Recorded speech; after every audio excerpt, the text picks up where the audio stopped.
আমাদের তো সকালের পাঠ দেখিয়ে দিলাম, ব্রহ্মা পুজোর পাঠটা দেখিয়ে দিয়েছি। তারপর বিকালবেলা আমাদের যেটা কাজ হচ্ছে মাঠে গিয়ে বসে থাকা, সেখানেই সেই উদ্দেশ্যেই আমরা বেরিয়েছিলাম। আর সেখানে কালীতলায় ঢাক বাজছিল, সেটা তো আমরা দেখলেন।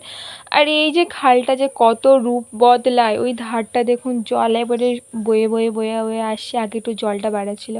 আর এই যে একটা ওয়েদার, একটা আলাদাই লাগছিল। তারপর আমরা মাঠ থেকে চলে এসলাম বাড়ি, যেহেতু কালী পুজো অনেক কাজ ছিল।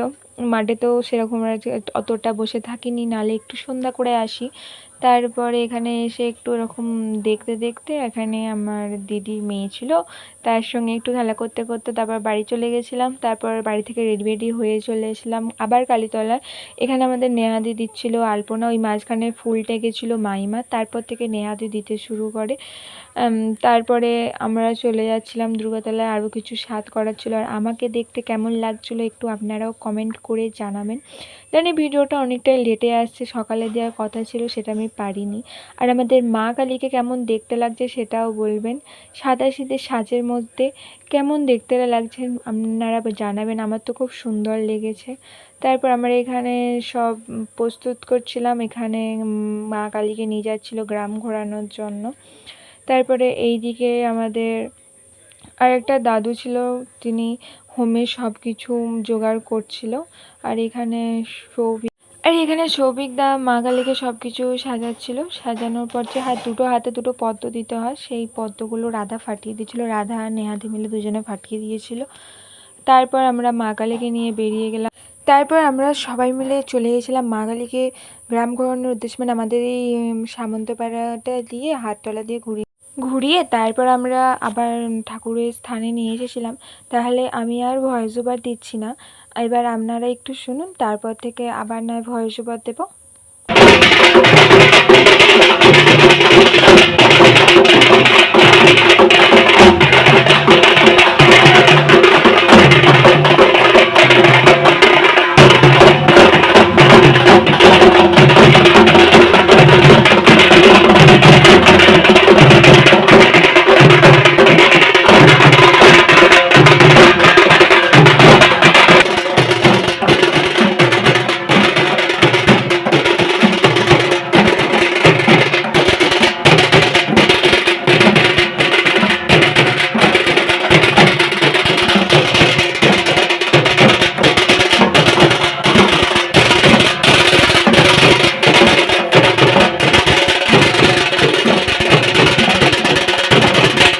তারপর আমাদের কিছু আহারের জন্য আমরা বসে গেছিলাম। তারপর মিষ্টি মিষ্টি খাওয়ার পর আমাদের এতটা জল তেষ্টা পেয়েছিলো, তারপর আমরা জল খেতে গেছিলাম মাইমার ঘরে।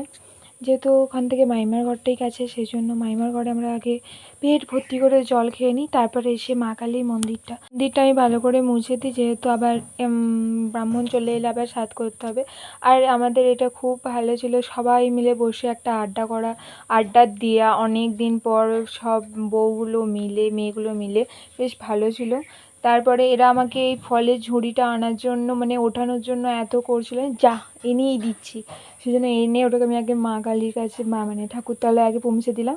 তারপরে খেয়ে আবার জামানা যেতে যেতে আবার চলে এলাম, এই ছাদ করে দিয়ে আবার একটু গিয়ে ঘুমাবো বলে, মানে প্রচণ্ড ঘুম পাচ্ছিল। তারপরে এখানে যা যা করার সব কিছু করে দিয়েছিলাম। আর কিছু জিনিস আমি বুঝতে পারছিলাম না, সেটা মাইমা করে দিয়েছিল, যেহেতু সবটা তো অত মনে রাখা সম্ভব নয়, সেই জন্য।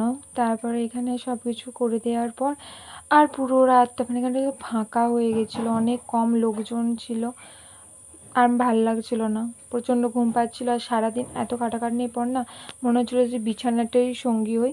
তারপরে এখানে ব্রাহ্মণ দাদু ঘর তুলতে গেছিলো, আমি সেই ভাগে বাড়ি চলে গেছিলাম। বাড়ি চলে একটু শান্তিতে ঘুমিয়েছিলাম, মানে প্রচণ্ড কষ্ট হচ্ছিলো শরীরে, এত খাটাখাটনির পর না একটু ঘুমটা খুব দরকার। Tata, bye bye.